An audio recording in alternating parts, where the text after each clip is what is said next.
Welcome back ناظرین. جیسا کہ آپ جانتے ہیں کہ وقفے سے پہلے ہم بات کر رہے تھے نیند کے اوپر. ڈاکٹر صاحب نے بڑی مفصل اور ایزی جو کنورسیشن تھی وہ کی. ہمیں وہ چیزیں بتائیں شاید پہلے میں اپنی ذات کے حوالے سے بات کروں تو نہیں جانتا تھا. شاید میرے جیسے کئی اور بھی ہوں گے جن کو نہیں اس چیز کا پتہ ہوگا. انہوں نے سائنسی طریقے سے اس کو ڈسکرائب کیا, اس کے ڈفرینٹ ٹائپس بتائیں, ٹائمنگ بتائی کہ جس کے اندر ہم نیند کو زیادہ یا کم کر سکتے ہیں, اور کون سے ایسے اجسام ہوتے ہیں جو انسان کے لیے بہتر ہوتے ہیں. ناظرین آئیے اس پر مزید بات کرتے ہیں. جی ڈاکٹر صاحب, کویشچن بڑا سمپل اور سادہ, جیسا کہ آپ جانتے ہیں میں پوچھتا رہتا ہوں کہ لوگ اکثر نیند میں ڈر جاتے ہیں, بعض لوگ بولتے رہتے ہیں, اس کی کوئی لاجک ہے؟ دو باتیں جو نیند میں ڈرنے کی بات ہے, اس کے پیچھے جو ہے نا ہمارے کچھ آپ کہہ لیں کہ چیزیں یا خواب یا نیند کا پیٹرن ایسا ہے جو ہمارے ایوولوشن میں ہمارے ساتھ آیا ہوا ہے, یا زندگی کی جب ہمارا اس کے متعلق دو تھیوریز ہیں. ایک تو یہ کہتے ہیں کہ شاید انسان پہلے تو وہ کیونکہ جنگلوں میں رہتا تھا, ٹھیک ہے, تو وہ درختوں پہ سویا کرتا تھا تو اکثر و بیشتر گر بھی جایا کرتا تھا. اچھا, تو شاید اس کے جینز پہ یہ خوف شامل ہو چکا ہے. اسی لیے زیادہ تر اکثر میرا خیال ہے ہر آدمی کے ساتھ یہ ایکسپیرینس ضرور ہوتا ہے کہ وہ کبھی نہ کبھی یہ محسوس کرتا ہے کہ اس کی آنکھ لگی اور جھٹکے کے ساتھ جیسے وہ گر رہا ہے, وہ اٹھ جاتا ہے. تو اس کو کہتے ہیں یہ بڑا کامن ٹائپ آف ایک ہے جو سب. دوسری اس کی وجہ بتاتے ہیں کہ شاید بچپن میں کیونکہ جب بچہ چلنا سیکھتا ہے تو وہ اکثر گرتا ہے, ٹھیک ہے, اور یہ گرنے سے جب اس کو چوٹیں لگتی ہیں تو اس کا خوف ہمیشہ سے اس کے ذہن میں رہتا ہے. اسی طرح یہ دیکھا کہ بچے پالنے سے یا بستر سے بھی نیچے گر جاتے ہیں. تو یہ کہا جاتا ہے کہ یا تو یہ جینیٹیکلی آ رہا ہے, جو ہمارے آبا شاید رہتے تھے تو ان کا گرنے کا خوف, اور یا پھر یہ کہ بچپن میں جب انسان گرتا رہتا ہے تو وہ اس کے ذہن میں بیٹھ جاتا ہے, اس لیے وہ اکثر و بیشتر سوئے میں ڈر جاتا ہے کہ میں شاید گر رہا ہوں. اچھا اچھا اچھا, مطلب ایسا محسوس ہوتا ہے اسے کہ جیسے وہ گرنا لگا ہے یا گر چکا ہے. یہ خوف پیدا کرتا ہے اس کے نیند کے اندر. جیسے ہی آپ ہوتا کیا ہے کہ جب آپ سونے لگتے ہیں یا سو رہے ہوتے ہیں تو آپ کا جو دماغ جو ہوتا ہے وہ آپ کی جو ڈفرینٹ بنے گا نا انفارمیشنز ہیں وہ اس کو سارٹ آؤٹ کر رہا ہوتا ہے. ٹھیک ہے, جب وہ سارٹ آؤٹ کرتا ہے تو اس میں سے کچھ چیزیں جو زیادہ گہرے اثر والی چیزیں ہیں وہ بار بار ٹچ ہوتی ہیں, تو اس کے ساتھ اس کا ایکسپریشن ہوتا ہے اور انسان اس کو آگے سے بتاتا ہے. صحیح, مطلب یہ ہم ڈریم کے متعلق اگر ہم کبھی ڈسکس کریں گے تو ڈریم میں کچھ ڈریم ایسے ہیں جو اکثر و بیشتر سب لوگ دیکھتے ہیں. مثال کے طور پہ جو کالج لائف سے گزرے ہیں, اسٹوڈنٹ لائف سے گزرتے ہیں, وہ اکثر خواب دیکھتے ہیں کہ ان کا ایگزام مس ہو گیا ہے یا وہ پیپر دینے گئے ہیں لیٹ ہو گیا ہے, اور یہ خواب کافی عمر بھر ان کے ساتھ چلتا رہتا ہے. اسی طرح بات کا ایسے ہوتا ہے کہ آپ کسی جگہ پہ ہیں, آپ ہلنا چاہ رہے ہیں, آپ نہیں ہلے. ٹھیک ہے, ابھی آپ نے دوسری بات یہ کی کہ سوتے میں انسان بات کا بولتا ہے. اچھا, اس کے ہم یہ ذرا سمجھ لیں کہ ہم نے جو نیند کے پیٹرن کیے نا دو ہیں. پہلا ہم نے دیکھا این آر ای ایم, دوسرا R E M. N R E M میں نا آپ کا باڈی جو ہے وہ ابھی آپ یہ سمجھ لیں کہ اس میں آپ کا جو باڈی ہے ابھی ایکٹیو ہے, ٹھیک ہے, اور برین جو ہے وہ ان ایکٹیو ہے. جبکہ آر ای ایم میں برین ایکٹیو ہو جاتا ہے اور باڈی ان ایکٹیو ہو جاتی ہے. اب یہ دو سٹیجز کو ذہن میں رکھیں. خاص طور پہ جب انسان جاگنے لگتا ہے تو ایک خاص قسم کا ایک فیلنگز آتی ہے. بعض اوقات وہ اپنے خواب میں جاگ جاتا ہے اور سمجھتا ہے میں جاگ گیا ہوں, لیکن وہ جاگا نہیں ہوتا. صحیح, اور آپ نے بھی شاید کبھی محسوس کیا ہو کہ اس کو وہ پھر دوبارہ وہ, بلکہ بعض کا یہ ہوتا ہے وہ خواب میں اٹھ کے بھی بیٹھ گیا اور سمجھ رہا میں جاگ رہا ہوں, لیکن پتہ چلتا ہے یہ تو خواب تھا, تو وہ دوبارہ اپنے آپ کو اٹھاتا ہے. اس کی وجہ یہ ہوتی ہے کہ بعض کا برین ایکٹیو ہو چکا ہے لیکن ابھی باڈی ایکٹیو نہیں ہوا.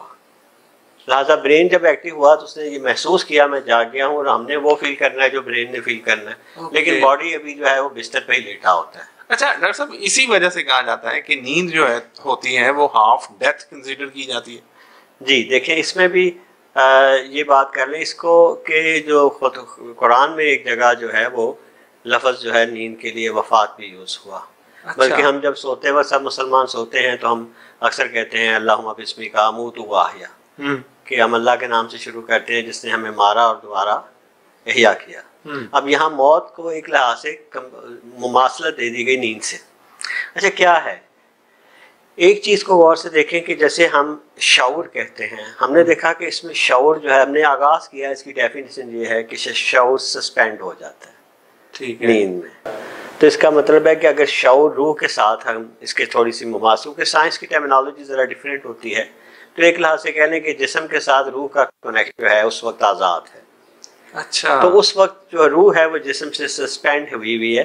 اچھا ڈاکٹر صاحب، یہ جو جمائی آتی ہے یہ اس بات کی انڈیکیشن ہے کہ اب ہمیں سونا چاہیے، یا کہ تھکاوٹ کا کوئی ایلیمنٹ اس میں دونوں باتیں ہیں. جب جسم تھکنا شروع ہو جاتا ہے تو اس کے، کیونکہ جسم ایک ایسی مشین ہے جو ڈفرینٹ آرگن سے، سیل سے، چیزوں سے مل کے بنی ہوئی ہے. ٹھیک ہے. جیسے ہم بہت زیادہ چلیں یا بھاگنا شروع کریں تو ایک سٹیج آتی ہے کہ ہمارا مسلز آپ آگے بھاگنے نہیں دیتے.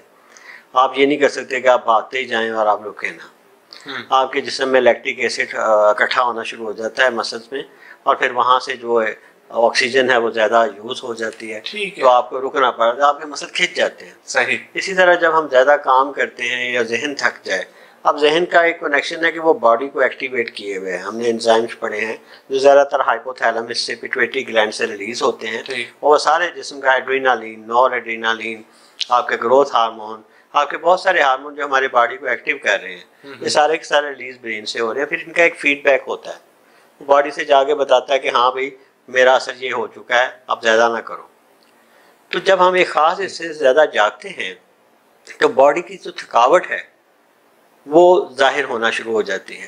اور بعض اوقات آرگنز اگر ایکٹیو نہیں ہے بہت زیادہ، تو وہ کیا ہوتا ہے کہ آپ کے جو جسم سے باقی حصوں میں بلڈ تھوڑا سا ہلکا سا پول ہونے کی طرف آ جاتا ہے، یا پٹھوں میں سمجھ لیں کہ پٹھے تھوڑے سے کھچاؤ میں آ جاتے ہیں. تو ایسی صورت میں پھر ہمیں نیند جمائی آتی ہے. آپ کا جو وہ بلڈ کا جو چیزیں ہیں وہ اگر اکٹھی ہوئی ہیں تو اس کے وہ پمپ ہوں اور وہ واپس چلا جائے. لیکن یہ نشانی اس چیز کی ہوتی ہے کہ اب آپ کا جسم تھک رہا ہے، آپ کو نیند کی ضرورت ہے. اچھا ڈاکٹر صاحب، بعض لوگ اس چیز کو، اس کیفیت کو ختم کرنے کے لیے چائے کا استعمال کرتے ہیں، یا بعض لوگ سگریٹ وغیرہ پیتے ہیں، یا اس طرح کی ایلیمنٹس کو یوز کرتے ہیں. وہ بیسیکلی کیوں کرتے ہیں؟ دیکھیں، کیفین یا نکوٹین، چائے میں کیفین ہوتی ہے، سگریٹ میں نکوٹین. ٹھیک ہے. یہ وہ چیزیں ہیں جو آپ کے، ہم نے ایک لفظ کیا میلیٹونین اور سیروٹونین کے لیے کہ یہ نیورو ٹرانسمیٹر ہیں. نیورو ٹرانسمیٹر کیا چیز ہے؟ جو جسم کا، آپ ہمارے دماغ کے، ہمیں پتہ ہے بہت سارے خلیات ہیں، اس کے بلینز اس میں شاید خلیات ہیں. وہ ایک دوسرے کے اندر اپنا، ایک دوسرے سے جو کنیکشن اور رابطہ کرتے ہیں، ایک دوسرے کو متاثر کرتے ہیں. اس میں کچھ نہ کچھ ہارمون ریلیز ہوتے ہیں جو برین میں ہوں تو ان کو ہم کہتے ہیں نیورو ٹرانسمیٹر. وہ باقی برین کو افیکٹ کرتے ہیں. نکوٹین اور جو ہم نے کیفین دیکھا، یہ باڈی سیلز کو ایکٹیویٹ کرتے ہیں. صحیح. ان کو ہم کہتے ہیں یہ وہ نیورو ٹرانسمیٹر ہیں جو سیلز کو ایکٹیو کرتے ہیں. تو یہ ان کی باڈی میں بھی پیدا ہوتے ہیں یہ.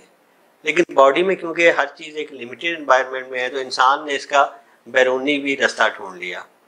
اور سگریٹ جب یہ پیتے ہیں تو باڈی میں نکوٹین یا کیفین زیادہ جاتی ہے، تو آپ کا باڈی اور آپ ایکٹیو فیل کرتے ہیں. اکثر بچے جو ایگزام دیتے ہیں یا جنہوں نے رات کو کسی وجہ سے جاگنا ہو تو وہ چائے کا زیادہ استعمال کرتے ہیں. نکوٹین، جن کے نکوٹین میں تو خاص نکوٹین ریسیپٹرز بھی ہوتے ہیں نا، اس کی تو عادت زیادہ پڑ جاتی ہے. جن کو سگریٹ کی عادت ہو وہ سگریٹ کے بغیر پھر ان کے لیے ہمیں لگتا ہے کہ وہ ایکٹیو نہیں ہو رہے ہیں. ٹھیک ہے. تو یہ اس وجہ سے یہ ہوتا ہے. ہاں اچھا ڈاکٹر صاحب، بریک کا وقت ہو گیا. اچھا ناظرین، وقفے کا ٹائم ہو گیا ہے. اس وقفے کے بعد ہم اپنی بات کو یہیں سے جاری کریں گے.